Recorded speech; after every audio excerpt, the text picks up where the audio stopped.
이 종목은 대체 왜 그랬을까요? 오늘 시작에서 눈여겨봐지는 종목들 하나씩 보겠습니다. 신종 코로나 바이러스 관련주들이요. 오늘 시작에서 일제히 빨간불 켜져 국내 확진자는 7명으로 나와 있는, 11명까지 지금 확대된 채 진행이 됐다는 소식까지 전해지고 있는 상황이고요. 이렇게 확진자 수가 점점 세계적으로 조금씩 늘어나고 있는 것이 확인이 되면서 뭔가 불안감 조성이 됩니다. 마스크를 낀 분들이 길거리 가면 참 많이 보입니다. 그러면서 관련 업체들의 주가도 난리가 났죠. 오늘도 웰크론, 50, 모나리자 20% 이상의 급등세 시현해내고 있습니다. 자, 다음 보겠습니다. 오스템 임플란트 볼게요. 진짜 괜찮아질 수 있을까요? 장 시작부터 강하긴 했는데 상승폭을 조금은 반납하긴 했습니다. 주가 저평가되어 있는 거 당연하고 이제는 좀 사도 된다라는 증권사의 리포트 나옵니다. 국내 의료기기 업체로서는 처음으로 매출 5천억 원을 돌파했다라는 그런 소식도 함께 전해지고요. 주가 43,000원 기록되고 있는 현재 상태입니다. BTS 관련주들도 볼까요? 오늘 이런 시장 속에서도 방탄소년단 관련주라고 해서 몇몇 엮이는 종목들이 있죠. 장중한 때 화들짝 상승폭을 키워놨습니다. 이유가 방탄소년단이 소속되어 있는 빅히트 엔터테인먼트가 상장을 할 거다라는 얘기가 돌았기 때문입니다. 회사 측에서는 아직 확정된 게 없다라고 부인하고 나섰지만 루머가 돈 것만으로도 관련주들은 들썩였죠. 장중 상승폭을 많이 반납하긴 했네요. 키스트, LB세미콘, 그리고 넷마블, 또 YJM 게임즈 모두 1%대 혹은 마이너스로 돌아선 진행이 되고 있는데요. 아니땡 굴뚝에 연기 날까요? 어떤 관점으로 봐야 될지 그래도 챙겨보도록 하겠습니다. SK하이닉스 보겠습니다. 장 시작 전에 실적이 나왔죠. 지난해 안 좋을 수밖에 없었습니다. 그리고 우리는 다 알고 있었던 내용이죠. 그래서 장 초반에 강세를 좀 이어가나 했는데 이내 상승분을 다 반납하고야 마는 SK하이닉스입니다. 어제도 낙폭이 참 컸어요. 3% 이상. 추가적인 하락이 나온다면 담아도 될까요? 저희 살펴보도록 합니다. 93,900원입니다. LG디스플레이 보겠습니다. 8년 만에 적자 전환했다라는 소식 전해지고 하지만 올해는 달라질 것이다 라는 얘기 나오고 있죠. 4% 넘는 반등을 시도하고 있는 LG디스플레이 15,400원 기록을 하고 있습니다. 네, 지금 아래로 보시는 것처럼 국내 신종 코로나 환자 11명으로 급증했다라는 속보도 함께 체크를 합니다. 자, 다음 보겠습니다. 미래에셋생명 볼게요. 자사주 취득 결정 소식이 있었는데요. 이게 주가를 이렇게나 끌어올릴 만한 요인이었던 걸까요? 사실 보험업에 대한 긍정적인 뷰들은 많지 않은데요. 4,160원대로 뛰어오른 미래에셋생명 어떻게 봐야 될지 이 자사주 취득이라는 이 내용만으로도 더 갈 수가 있을지 챙겨보도록 하겠습니다. 셀트리온 3인방 최근 들어서 계속 보게 되는데요. 그래도 자꾸 상승을 시도합니다. 셀트리온의 경우는 지금 하락으로 돌아서긴 했지만 수급이 괜찮단 말이죠. 외국인 기관 동반 순매수로 보이는 이 3인방 가운데 종목들이 많습니다. 어떻게 봐야 될지 역시도 챙겨보도록 하겠습니다. AR인베스트먼트 오현진 팀장과 함께 종목 분석 나누겠습니다. 팀장님 어서 오세요. 네, 안녕하세요. 네, 안녕하십니까. 상승폭 다 반납하긴 했지만 BTS 관련주에 대한 좀 분석을 해주세요. 빅히트 엔터테인먼트가 상장을 한다라는 확정된 소식은 없지만 네네. 그래도 뭔가 바람이 있는 것만으로도 관련주들을 끌어올릴 수 있을지 궁금해요. 네, 그래서 이게 방탄소년단의 인기가 워낙에 어마무시하고 이런 인기가 아직 사그라들지 않기 때문에 컴백 이슈가 있을 때마다 관련주들이 좀 움직이는 그런 모습들이 나타나는 것 같습니다. 다만 이제 어찌되었던 간에 테마성이기 때문에 이걸 자세하게 분석하기는 조금 어려워요. 그래서 공략을 한다고 해도 기술적으로 너무 높지 않은 곳에서 살 수밖에 없다. 이 정도의 말 이외에는 공략 관련돼서 포인트를 말씀드리기는 조금 어렵기는 합니다. 근데 실질적으로 이제 BTS 컴백에 따른 수혜주를 찾는다. 라고 한다면 아무래도 방탄소년단이 이제 소속되어 있는 엔터 업체가 빅히트 엔터니까 그래서 빅히트 엔터에 지분을 투자하고 있는 업체가 어느 정도라도 좀 수혜를 입을 수 있지 않을까 이 정도 관점으로만 해석을 할 수 있지 않을까 싶어요. 그래서 이 지분 현황을 한번 살펴보면 넷마블이 25%로 기준으로 상장 기업 가운데서는 지분을 가장 많이 보유하고 있습니다. 그러면은 이제 BTS 컴백과 합쳐서 넷마블이 가장 크게 움직여야 되는데 또 그렇진 않아요. 그래서 왜 그러냐 보면 넷마블의 규모가 너무 크기 때문이죠.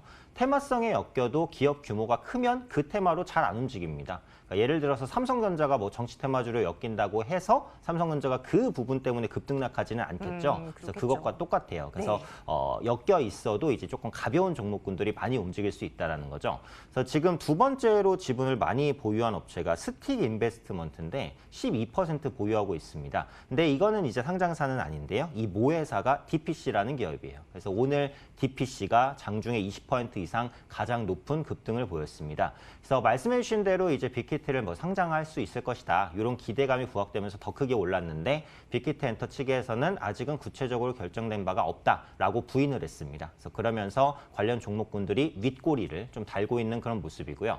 다음 달에 컴백을 하게 되면은 이제 컴백 후 성과에 따라서 관련주들이 또 움직일 가능성이 있다라고 보여져요. 근데 지금 이미 컴백 기대감에 의해서 한번 급등을 했고 또 윗꼬리도 달렸으니까 뭐 지금부터는 주가는 예측이 구간은 아닙니다. 대응의 구간일 수밖에 없겠죠. 그래서 보유하고 계신 분들만 조금 더 보유하시면서 뭐 흐름을 보셔야 되는 그런 위치고 신규 진입을 하려면은 사실은 이 컴백 이슈가 불기 전부터 이미 가지고 있었어야 돼요. 그러니까 그 경우에만 급등해서 차익을 누릴 수 있는 것이지 이미 이게 이제 이슈가 되고 있는데 따라붙어서 수익을 내기는 굉장히 어렵기 때문에 뭐 지금은 보유하고 계신 분들만 매도 타이밍을 보는 그런 관점으로 판단하고 있습니다. 네, 투자 의견 뭐 좋다라고 뭐 드리기는 무리가 있고요. 의견 도장은 어떻게 찍어요? 뭐 글쎄요 정도로 가나요? 네, 그래서 마음으로는 사실 나빠요를 드리고 싶은데 이게 다음 달에 좀 컴백을 하면은 네. 또 어떻게 네, 될지 네. 모르니까 그냥 글쎄요 정도로 말씀드리겠습니다. 잘 판단 내리시길 바라겠습니다. 오늘 뭐 그냥 단순한 테마 바람이 분 정도입니다. SK 하이닉스로 넘어가도록 할게요. 실적 나왔고 실적 안 좋았고 우린 다 알고 있었습니다. 그리고 장중 상승을 좀 시도하기도 했었는데 지금은 뭐 시장 밀리니까 어쩔 수 없는 거겠죠. 올해는 달라질 수 있겠습니까? 하긴 많이 오른 게 좀 부담이긴 하지만요. 그렇죠. 핵심은 뭐 다 말씀을 해주신 것 같아요. 그래서 올해는 반도체 업황이 무조건 개선이 됩니다. 4분기 영업이익은 전년 동기비 95% 급감. 이 95%가 주는 숫자가 정말 엄청나죠. 네. 얼마나 안 좋았으면 그 정도였을까. 근데 실제로 이제 그만큼 안 좋았다는 거죠. 반도체 가격이 반토막, 뭐 3분의 1토막까지 이제 떨어진 상황이다 보니까. 그리고 글로벌 수요도 부진했습니다. 미중 무역 분쟁 영향도 있었고요. 그래서 이런 부분들이 수요 위축 그리고 가격 하락, 역시 실적 하락으로 연결될 수밖에 없었다라는 거고요. 올해는 반도체 업황이 개선된다라는 것은 단순 기대감이 아니죠. 실제로 지표로 업황이 빠르게 회복되고 있다는 게 나타나고 있습니다. 그래서 디램이라든지 낸드 현물 가격 꾸준하게 반등세를 보여주고 있고 아직도 꺾이지 않고 있단 말이에요. 그래서 이런 상승세가 조금 더 이어질 것 같아요. 호재를 찾자면 많죠. 미중 1단계 무역 협상이 일단 진행이 됐고 그다음에 4차 산업향 반도체 수요가 증가할 수 있다는 기대감이 있고 또 올해 같은 경우 5G 스마트폰, 폴더블 스마트폰 출시되니까 모바일향 뭐 디램이라든지 이런 메모리 반도체에 대한 수요도 꾸준하게 증가할 것이니까 이런 부분들로 인해서 하이닉스건 삼성전자건 올해는 실적이 반드시 좋아집니다. 하지만 이제 말씀해 주신 부분이에요. 그런 부분에 대한 기대감이 굉장히 많이 반영됐다라고 보죠. 저는 한두 달 전부터 삼성전자, SK하이닉스는 계속 보수적으로 봅니다. 저는 지금도 마찬가지예요. 아, 그래요? 지금 네. 하이닉스도 주가를 보시면은 그 최고점이었던 2008년 최고점과 비슷한 그런 주가 수준이잖아요. 2018년입니다. 2018년은 SK하이닉스가 최대 실적을 냈던 때예요. 그래서 그 정도까지 주가가 올라갔어요. 그러니까 지금 제가 말씀드린 4차 산업, 뭐 5G 스마트폰 이거를 거의 다 반영하고 있다라는 거거든요. 그래서 주가 상승 속도를 실적이 따라갈 수 있을까? 실적이 좋아지는 건 맞는데 그렇게까지 빨리 좋아질 수 있을까? 이런 부분에 대한 의문은 여전히 남아 있습니다. 그래서 그런 관점에서 삼성전자나 SK하이닉스는 뭐 여기서 또 실적 기대감에 다시 올라갈 수도 있기는 있어요. 하지만 그렇다고 해도 제가 볼 때는 정말 잘 먹어야 10% 정도? 근데 그 정도를 먹겠다고 달려들기에는 좀 리스크가 있어 보이니까 하이닉스든 삼성전자든 차익 매물 출혈 가능성은 있다라고 일단은 깔고 좀 보셔야 네. 되지 않을까 싶습니다. 그럼 신규 접근은 뭐 뒤로 제쳐준다고 쳐도 보유하신 분들도 좀 비중을 줄이는 게 낫다고 보시는 거세요? 네, 저는 보유하고 계신 분들도 줄이시면 좋지 않을까 않을까 싶어요. 그리고 이게 워낙에 대형주잖아요. 네. 그러니까 지수에 대한 예측과 동반해서 투자를 하셔야 되는 거죠. 그러니까 하이닉스나 삼성전자가 독보적으로 좋다고 해도 한국 지수가 깨질 것 같으면은 비중을 줄이는 게 맞기는 맞거든요. 근데 지금 보시면 어쨌든 코로나 바이러스 확진자가 국내에서 빠르게 늘어나고 있으니까 오늘도 시장이 많이 밀리고 또 다음 주에 그 중국 증시가 열리게 되면은 분명히 하락 출발이란 말이에요. 그래서 이런 부분들이 전반적으로 반영된다면 시총상위 대형주들은 그냥 밀릴 가능성이 있다고 보거든요. 그래서 그런 관점에서 지금은 대형 IT주는 좀 줄이고 보시는 게 낫지 않을까 싶습니다. 네, 그래도 뭐 나빠요 찍는 거는 아닌 정도죠? 그러니까 이게 또 도전할까요? 실적이 또 좋아지다 보니까 네, 그래서 좋기는 그런, 하니까. 네, 그런 부분 때문에 이제 나빠요까지는 안 드렸고요. 네네. 그래서 글쎄요로 좀 말씀을 드렸습니다. 네, SK 하이닉스 이렇게 살펴보고요. 다음 종목은 LG 디스플레이 보겠습니다. 역시 마찬가지입니다. SK 하이닉스랑 똑같아요. 지난해는 안 좋았지만 올해는 좋아질 거다. 근데 둘의 차이점은 LGD는 바닥이라는 거. 이제 올라올 타이밍 됐다고 보세요? 네, 올라올 타이밍이 이제 조금씩 만들어지고 있다라고 생각을 하고 있어요. 그래서 4분기에는 영업 손실 4,219억 봤는데 증권사 컨센서스는 6천억 정도 적자였거든요. 그러니까 컨센서스보다는 그래도 적자가 조금 적었다. 네, 이 정도로 보실 수 있을 것 같습니다. 예정된 적자였습니다. 지금 LG 디스플레이는 LCD 매출 비중이 80%가 넘어요. 그렇기 때문에 LCD 업황에 모든 게 달렸는데 수요도 안 좋았고 특히 중국발 공급 과잉 심각하죠. 이게 올해도 빠르게 해소되기는 좀 어렵습니다. 그래서 올해는 뭐 LCD 업황이 작년보단 나아지겠지만 뭐 소폭 나아지는 정도에 그칠 가능성이 높고 이러다 보니까 LG 디스플레이는 더 이상 LCD에 기대 자체를 하지 않아요. 올해 내로 LCD를 계속해서 정리해 나가겠다라고 컨퍼런스 콜에서도 공식적으로 밝히고 있습니다. 그렇다면 앞으로 먹을 먹거리는 뭐냐? 알려진 대로 OLED죠.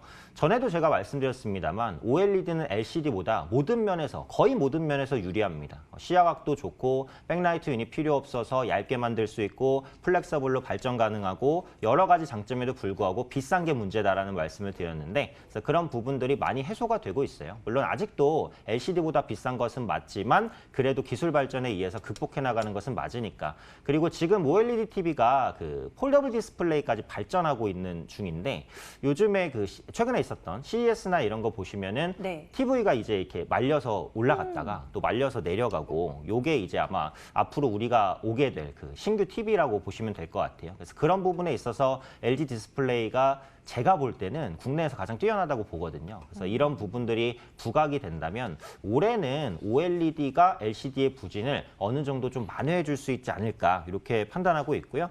스마트폰에도 요즘에는 OLED를 쓴다고 하잖아요. 그래서 그런 부분들이 전부 다 부각된다라고 한다면 지금 위치에서는 그래도 충분히 좀 반등을 기대해 볼 수 있지 않을까 생각합니다. 네, 이 종목은 단기 목표가 좀 설정해 주세요. 그래도 어느 정도 선까지 올려다 볼까요? 네, 그래서 이게 지금 차트를 보시면 기술적으로도 좋은 위치라고 보고 있어요. 이게 작년 말에 기록했었던 고점대가 네. 14,600원 정도인데 그 가격대를 일단 돌려냈어요. 근데 최근에 시장이 안 좋아서 밀렸다가 지금 지지받을 구간에서 지지를 받고 있습니다. 지지받을 구간에서 지지받았다는 것은 지지력이 꽤 견고하다 이렇게 볼 수 있는 거거든요. 그래서 신규 매수도 저는 뭐 나쁘지 않다라고 보고 1차적인 목표가는 17,000원 역시 전 고점 저항대가 될 수 있는 가격이니까 네. 뭐 충분히 도달할 수 있는 가격이라고 생각합니다. 좋습니다. 네, 자 LG 디스플레이는 그럼 뭐 투자 의견 이 종목은 좋아요 찍도록 할게요. 다음 종목입니다. 미래에셋 생명 볼게요. 이 시간에 통해서 보험주를 본 날은 며칠 안 돼요. 그런데 오늘 뭐 시장에 워낙 튀는 종목들도 없는 가운데 유독 초반부터 강해서요. 점검해 보겠습니다. 자사주 취득 소식이 있었는데 이게 이렇게나 주가를 끌어올릴 만한 뉴스였던가요? 그럴 만했죠. 왜냐면 그 네. 자사주 매입 자체가 주주환원이니까 그거는 뭐 당연히 호재는 호재인데 규모가 중요한 거거든요. 네네. 500만 주인데 이게 이제 금액으로는 185억 원. 네. 지금 이 시가총액을 생각했을 때는 상당한 규모라고 보시면 될 것 같아요. 140억이라는 절대적인 숫자가 중요한 거는 아닌 거죠. 비율 이제 시총 대비해서 얼마인가 뭐 이런 것이 중요한 건가요? 그렇죠. 그래서 시총 대비해서 상당한 물량이었기 때문에 이제 주가가 그만큼 화답하는 것이다. 네네. 이렇게 보시면 되겠고 네. 자사주 매입에 따른 주가 영향은 자사주 매입 때문에 주가가 상승한다. 이렇게 보지는 않습니다. 왜냐하면 주가가 올라가게 됐을 때는 자사주 매입을 줄여요. 회사 입장에서도 떨어지는 주가를 막는 것이 이제 우선 때문이지 그걸 사서 주가를 부양하겠다는 게 목적은 아니거든요. 그래서 자사주 매입을 해석하는 것은 이제 자사주 매입을 했으니까 매입 기간 동안은 주가가 하방 경직성을 갖겠구나. 이렇게 생각하시는 것이 맞습니다. 그러니까 미래에셋생명은 이제 뭐 4,000원대는 웬만해서는 잘 지켜주면서 가겠구나. 요 정도로 해석하시면 될 것 같아요. 그래서 매입 기간이 4월까지니까 4월까지는 하방 경직이 있다라고 보고 있고요. 지금 상반기 내에 그 종신보험료, 보험료 인상도 검토하고 있습니다. 요즘에 보험사들이 네. 수익성이 진짜 안 좋아요. 그러니까 실손보험 손해보고요. 엄청 뉴스 기사 많이 되더라고요. 그렇죠. 네. 자동차 보험도 손해율이 네. 크고요. 이게 종신보험도 수명이 좀 너무 길어지다 보니까 보험사 입장에서는 부담스럽거든요. 그래서 이런 부분의 보험료 인상이 이미 손보업계는 진행하고 있고 이제 생보업계가 좀 진행을 할 것 같거든요. 그래서 미래에셋생명도 보험료 인상에 따른 수익성 개선 기대감은 있다. 이렇게 보고 있고 다만 이제 업황 자체가 안 좋다고 봐야죠. 그래서 저금리가 은행주와 보험주에는 참 치명적입니다. 이게 보험사는 이제 그 보험금을 금리 상품에 많이 운용을 할 수밖에 없어요. 구조상. 근데 금리가 낮으니까 이 부분에서 이득을 보기가 어렵잖아요.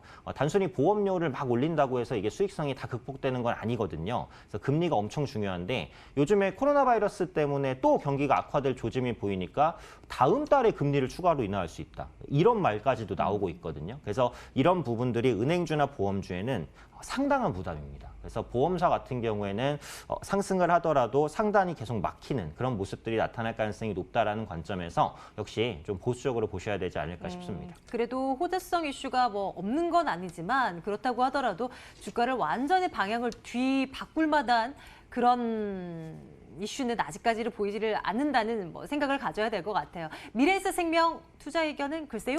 이 정도로 갈까요? 나빠요인가요, 혹시? 네, 글쎄요를 이제 드렸는데 이게 자사주 매입이라는 게 아까 말씀드렸듯이 지수의 하방 경직성을 좀 강화시켜준다. 네. 그러니까 이런 관점에서 주가가 뭐 계속 떨어지거나 하진 않을 것 같아요. 그래서 현 수준에서의 제한된 등락 그 정도로 보니까 뭐 보유하고 계신 분들은 아마 이 종목이 크게 오르거나 떨어지는 않을 것 같은 게 제 뷰니까요. 이 정도로 보시면 될 것 같습니다. 네, 좋습니다. 네 종목을 훑어봤는데 LG 디스플레이 빼고는 확실하게 좋다라는 답변을 못 듣고 있어요. 마지막으로 셀트리온 3인방 볼 건데요. 여기에는 그래도 좋은 얘기가 좀 나올지 모르겠습니다. 한번 체크 들어갈게요. 매번 좀 올라가나 하다가 조금 상승을 줄이곤 하는 어제 오늘이긴 한데 그래도 좋은 얘기들은 계속 들리는 것 같더라고요. 앞으로 올 한 해를 봤을 때 셀트리온 3인방 어떻게 보세요? 네, 올 한 해를 봤을 때는 확실히 괜찮다라고 생각을 합니다. 이게 단기적으로 보면은 지금 추세도 별로 좋지는 않아서 뭐 바로 올라가거나 하기는 조금 어려울 수도 있을 것 같아요. 근데 올해 같은 경우에는 실적이 확실히 좀 좋아질 것으로 보여지고 있거든요. 그럼 주가가 후차적으로라도 그런 부분을 반영시키지 않을까 싶은데 올해 셀트리온 3인방의 가장 큰 모멘텀은 제가 볼 때는 미국입니다. 그러니까 바이오 시장이 세계에서 가장 큰 게 미국이에요. 근데 램시마가 이제 4분기에 미국 시장에서 1,000억 원 정도의 매출을 기록하면서 최대치를 기록했어요. 앞으로는 이런 부분들이 더 확장될 것 같은데 그동안 램시마가 레미케이드 오리지널 의약품보다 쌈에도 불구하고 미국 시장에서 매출을 크게 올리지 못했던 것은 미국의 보험 제도 때문입니다. 그래서 미국 같은 경우에는 사보험이 70%가 넘어요. 그런데 이 사보험 시장에서 바이오시밀러를 별로 안 좋게 봤어요, 지금까지. 그래서 오리지널 의약품만 계속해서 혜택을 주는 그런 모습이었는데 최근에는 바이오시밀러에 대해서 좀 우호적인 시각으로 바뀌었어요. 효능이 확실히 문제없이 똑같구나. 하지만 가격은 싸구나. 이런 부분들을 받아들이기 시작했다라는 거죠. 그런 면에서 램시마가 침투했고 앞으로 허즈마, 트룩시마, 셀트리온이 가지고 있는 여러 가지 바이오시밀러가 미국 시장에 진출할 가능성이 아주 높아졌다라고 보고 있어요. 그래서 그런 부분들이 올해 실적 개선에 기여할 수 있을 것이다라고 보고 있고요. 또 국내에서 이제 상장업체 중에 바이오시밀러 업체를 본다면 삼성바이오 에피스를 자회사로 둔 삼성바이오 로직스가 있습니다. 네. 삼성바이오 로직스 주가가 요즘에 진짜 좋아요. 물론 이게 바이오시밀러 때문에 올라간 건 아니에요. 본 사업인 그 CMO 때문에 올라간 건 맞지만 어쨌든 바이오시밀러 업체의 주가가 좋은 건 맞잖아요. 그래서 그런 부분들이 셀트리온의 온기로 적용될 수도 있다. 이렇게 판단하고 있고 셀트리온은 이제 합병 가능성에 대한 이슈가 계속해서 부각이 되겠죠. 3사가 합병하게 되면은 뭐 내부 거래 문제나 이런 부분도 해소되고 외형도 커지는 것이니까 이 합병에 대한 기대감이 부각될 때마다 주가가 올라갈 수도 있다라고 보고 있습니다. 다만 이게 좀 무거운 종목이기 때문에 단기간에 수익률 기대하면은 재미는 없을 것 같아요. 하지만 말씀해 주신 대로 올해를 놓고 보거나 아니면 조금 더 짧게 상반기 정도를 놓고 보면 실적, 합병 이 두 가지 모멘텀이 깨지지 않을 것이다라고 보고 있기 때문에 주가는 충분히 상승할 수 있을 것으로 판단하고 있습니다. 네, 셀트리온 이 3인방에 관심 둔 우리 개인 투자자분들 정말 많으십니다. 오랫동안 보유를 하고 계신 분들도 많으실 거고요. 올 한 해는 좀 달라질 수 있길 한번 기대를 해봅니다. 투자 의견 좋아요 가도 괜찮을까요? 네, 그래서 투자 의견은 뭐 중장기적 관점으로 좋아요 드리도록 하겠습니다. 좋습니다. 이렇게 저희가 살펴볼 만한 종목은 쭉 봤고요. 하지만 절대적으로 이 종목에 대한 뷰가 그렇게 긍정적이지는 않으신 것 같아요. 물론 이제 테마성 이슈를 담은 뭐 종목들도 일부 있긴 했지만 SK 하이닉스에 대한 보수적인 시각을 듣고 조금 시장에 대한 전망이 조금 어둡나 하는 생각을 좀 하게 되거든요. 다음 주에 중국 개장하고 나면 분명히 뭐 급락이 나오면서 출발을 하겠죠. 네네. 그럴 경우 우리 시장도 또 한 번 밀릴 가능성도 있다고 보십니까? 네, 저는 또 한 번 밀릴 가능성도 있다라고 보고 있습니다. 그러니까 과거에 이제 사스나 메르스 사태를 이제 봤을 때도 네. 한두 1, 2개월, 3개월 요 정도 기간을 두면은 회복했어요. 그때는 이제 저가 매수 기회가 됐던 건 맞아요. 네. 하지만 그렇다는 것이 급락 이후에 바로 반등으로 이어지거나 이건 아니거든요. 그렇죠. 그러니까 하락이 한두 번의 충격 혹은 바닥권에서의 지루한 횡보 이런 과정들은 분명히 겪었습니다. 그래서 이번에 코로나 바이러스 같은 경우에도 아직 정점을 찍지는 않았어요. 확진자가 늘어나는 추세니까 물론 다음 주나 다다음 주쯤에 정점을 찍으면 좋겠지만요. 그래서 그런 신호들이 확인이 안 되고 있기 때문에 시장 입장에서는 한두 차례는 더 밀릴 수 있다는 가능성은 염두를 하고 계셔야 될 것 같고요. 제가 볼 때 시장의 바닥을 판단하는 것은 거시 지표입니다. 그러니까 예를 들면 금 가격, 뭐 환율이라든지 유가 이런 부분들이라고 생각해요. 그러니까 금 가격 상승은 좀 멈춰야겠죠. 그리고 유가는 좀 반등해야겠죠. 원달러 환율은 안정이 좀 돼야겠죠. 이런 부분들이 완정이 돼야 이제 외국인이 국내 시장을 매수하기 시작했구나. 이런 부분들에 대한 확신을 얻을 수 있다라고 보고 있어요. 근데 지금은 금 가격 상승, 유가 하락, 환율 상승 이게 다 국내 시장의 조금 부정적인 부분이거든요. 그래서 제 생각에는 지수는 추가 하락 가능성이 있다라고 보시고 거시 지표들이 안정되는지 이런 걸 확인하시는 게 시장을 보는데 조금이나마 힌트가 되지 않을까 생각합니다. 그럼 말씀해주신 그런 지표들이 확인되기 전까지는 막 공격적인 뭐 매수는 좀 자제하는 게 나을까요? 막 이런 오늘 같은 장에서도 저가 매수의 기회일 거야 이러면서 또 투자하는 분들 많으실 것 같거든요. 그에 대한 판단도 좀 내려주세요. 대형주를 길게 보시면은 저가 매수를 하셔도 괜찮다고 생각을 해요. 네, 아까도 말씀드렸듯이 과거 전염병 사례는 어쨌든 길게 보면 저가 매수의 기회였으니까 이번 사태도 길게 보면 저가 매수의 기회는 맞겠죠.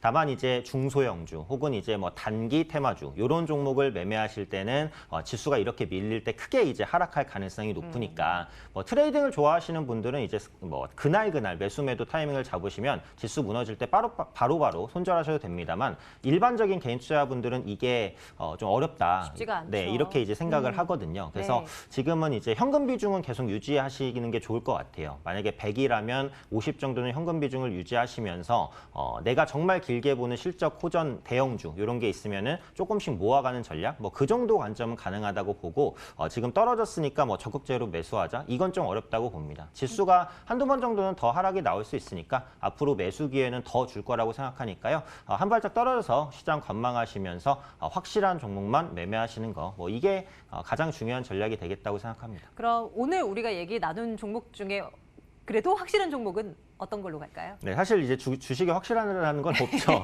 뭐 네, 어차피 괜히 뷰를 부담을 드렸네요. 네, 뷰를 좀 말씀드리는 거니까 네. 그런 부분인데 오늘 제가 이제 그 셀트리온 3인방을 가장 좋게는 보고 있어요. 물론 제가 셀트리온을 좋게 본 게 하루 이틀은 아닙니다. 전 진짜 길게 좋게 보고 있거든요. 근데 그런 부분들이 아직까지 반영이 안 되고 있다고 생각해서 조금 아쉬운데요. 제가 3인방 중에서는 이제 셀트리온 제약을 가장 좋게 보고는 있어요. 그러니까 이게 합병 이슈가 부각됐을 때는 아무래도 셀트리온보다는 셀트리온 제약이나 셀트리온 헬스케어에 수혜가 됩니다. 왜냐하면 기본적으로 합병을 하면 어차피 코스피에 상장할 거잖아요. 그러니까 이미 코스피에 있는 종목이 있고 코스닥에 있는 종목이 있다면 코스닥에 있는 종목군들이 아무래도 수혜를 더 받는 건 맞아요. 그래서 그렇기 때문에 셀트리온 제약이나 헬스케어가 셀트리온보다는 조금 더 좋을 것이다. 이렇게 보고 있고 지금 기술적으로 봤을 때는 셀트리온 제약이 위치가 좋습니다. 이런 차트가 제가 좀 좋아하는 차트인데 전고점을 돌파하고 급등했다가 눌림, 그리고 눌림 이후에 다시 반등을 시도하는 그런 차트거든요. 그래서 현재 위치에서는 제가 볼 때는 역시 제가 좋아하는 하방 경직성이 좀 잘 만들어졌다. 이렇게 이제 판단을 하고 있고, 요즘에 보면은 3사 중에 셀트리온 제약이 가장 탄력적이라는 생각도 들거든요. 그래서 수급이 유입될 때 단기적으로 상승하는 그런 모습들도 나타날 수 있으니까, 오늘 말씀드릴 종목 LG 디스플레이랑 셀트리온 3인방 중에서는 셀트리온 3인방, 그 중에서 셀트리온 제약을 가장 탑픽으로 좀 말씀드리고 싶습니다. 네, AR 인베스트먼트 오현진 팀장과 함께 또 종목 이야기 나눠봤습니다. 팀장님 고맙습니다. 감사합니다.